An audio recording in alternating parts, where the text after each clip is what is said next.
Pour mieux s'immerger dans la réalité politique, sécuritaire, économique et sociale d'Israël, connectez-vous chaque matin sur Studio Kalita. Daniel Haïk vous y attend pour sa revue de la presse. Voilà, effectivement, c'est l'heure de la revue de la presse et des médias israéliens, une revue que nous allons débuter par le Maariv. Le Maariv qui nous annonce en première page ce matin que le ministre de la Défense, Avigdor Lieberman, a à nouveau décidé de fermer hier partiellement le poste de passage commercial de Kerem Shalom à l'entrée sud de la bande de Gaza. Motif de cette décision, la reprise des départs de feu causés par les cerfs-volants et ballons incendiaires.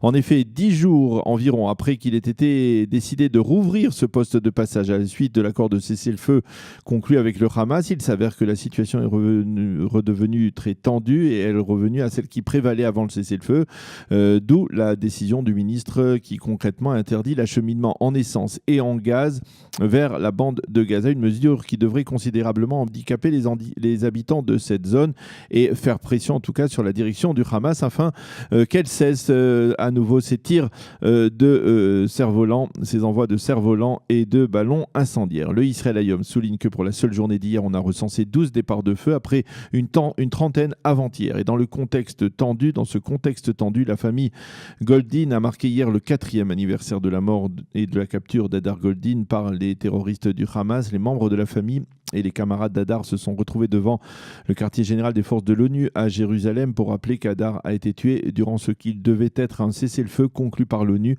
et pour dire qu'ils feront tout pour empêcher que des fonds de l'ONU entrent dans la bande de Gaza tant que le Hamas n'aura pas restitué la dépouille mortelle d'Hadar et de Ron Shaul. Le site Ynet souligne ce matin que le mouvement de protestation des Druzes d'Israël contre la loi sur l'État-nation se poursuit. C'est en tout cas le titre du site Ynet. À l'issue d'une réunion d'urgence des notables druzes durant la nuit, il a été décidé de maintenir une manifestation prévue pour samedi soir et de maintenir les recours déposés ces derniers jours devant la Cour suprême contre la loi sur l'État-nation. Mais parallèlement, il a également été décidé de poursuivre le dialogue avec le Premier ministre afin de parvenir à la rédaction d'arrangements et de projets de loi après que M. Netanyahou ait justement proposé à la communauté le vote d'une loi qui définirait en détail leur statut particulier au sein de la société israélienne. Les notables druzes apparaissent divisés quant aux articles de ce projet de loi, qualifiés d'historiques dans l'entourage du Premier ministre. Ce projet de loi propose d'abord de définir le statut particulier de la communauté druze, d'insister sur la contribution de cette communauté, de la communauté circassienne, à la défense de l'État d'Israël. Il insiste également sur la notion d'égalité devant la loi pour les Druzes, ce qui était une revendication particulière des notables druzes. Dans le cadre de ce projet de loi, l'État d'Israël s'engage également à favoriser le développement de la communauté druze et de ses infrastructures et il promet aux Druzes qui servent dans les forces de sécurité israéliennes ou même à l'ensemble des minorités qui servent dans les forces de sécurité israéliennes des avantages substantiels, des avantages financiers importants, des allocations, des subventions donc à ceux des minorités qui servent dans Tsahal. Les détails de ce projet de loi devraient être préparés d'ici 45 jours afin que cette loi puisse être votée dès la rentrée parlementaire après les fêtes de Tishri. Durant la réunion de la nuit dernière, l'un des notables druzes, le général de réserve Amal Assad, a repoussé ce projet de loi en affirmant que le Premier ministre voulait corriger une humiliation par une autre humiliation en faisant des Druzes d'Israël des soldats qui servent pour recevoir des avantages financiers particuliers. Cependant, en dépit de cette opposition, donc le Israël Hayom affirme ce matin en manchette que finalement les Druzes devraient accepter la solution proposée par le Premier ministre.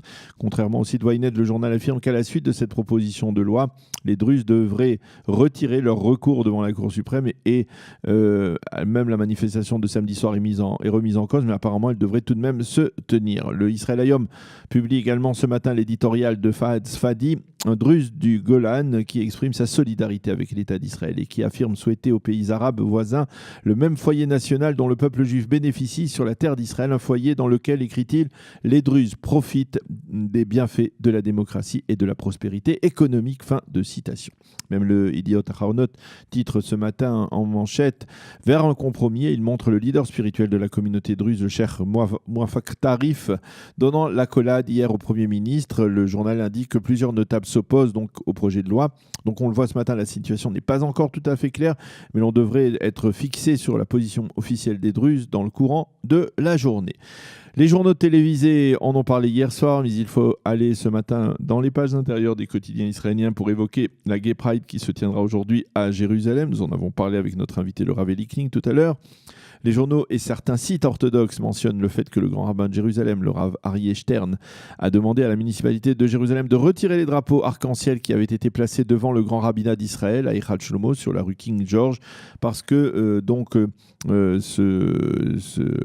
Eichal Shlomo se trouve sur le parcours de cette Gay Pride et parce que aussi cela porte, selon lui, atteinte à la sensibilité du monde religieux. Bien évidemment, comme nous l'expliquent les quotidiens ce matin, les forces de sécurité israéliennes seront en état d'alerte maximale afin de garantir la sécurité des dizaines de milliers de participants à cette marche. Personne, en effet, n'a oublié l'assassinat il y a 3 ans de la jeune Shira Banki par un ultra-orthodoxe sur le parcours de cette Gay Pride, et ce seront donc près de 2500 policiers gardes-frontières qui se déploieront sur ce parcours du Gan HaPahamon, donc au jardin de l'Indépendance, au Gan HaAtzmaout et au cœur de Jérusalem. On estime qu'avec le push donné par la manifestation de la communauté LGBT il y a 2 semaines à Tel Aviv, on devrait battre aujourd'hui des records de participants.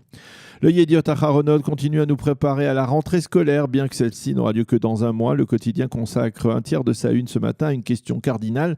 Qui va enseigner à vos enfants? En effet, selon le Yediot Aharonot, il manquerait actuellement au sein de l'éducation nationale plusieurs milliers d'enseignants dans de nombreuses écoles. Le journal explique qu'il s'agit d'un phénomène qui revient chaque année avec la démission de certains enseignants et l'attente avant que des établissements scolaires n'en engagent d'autres.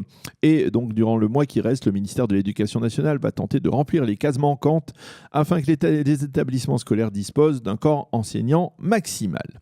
Le Yediot Aharonot, toujours lui, consacre ce matin un supplément spécial aux soldats qui s'enrôlent ces jours-ci dans Tsahal, dans ce que l'on appelle dans le jargon populaire en Israël le Marzor Auguste. Et le journal explique sur plusieurs articles que ces jeunes recrues entrent dans une armée israélienne qui ne ressemble plus beaucoup à celle de leurs parents. Mais le journal indique, en dépit de tous les préjugés que l'on pourrait avoir sur la génération des selfies, ces jeunes soldats continuent à rivaliser pour entrer dans des unités combattantes. Et enfin, nous allons terminer en restant dans le Yediot Aharonot, qui se fait l'écho d'un problème que vous avez certainement rencontré si vous habitez en Israël et si vous êtes un fan des pastèques.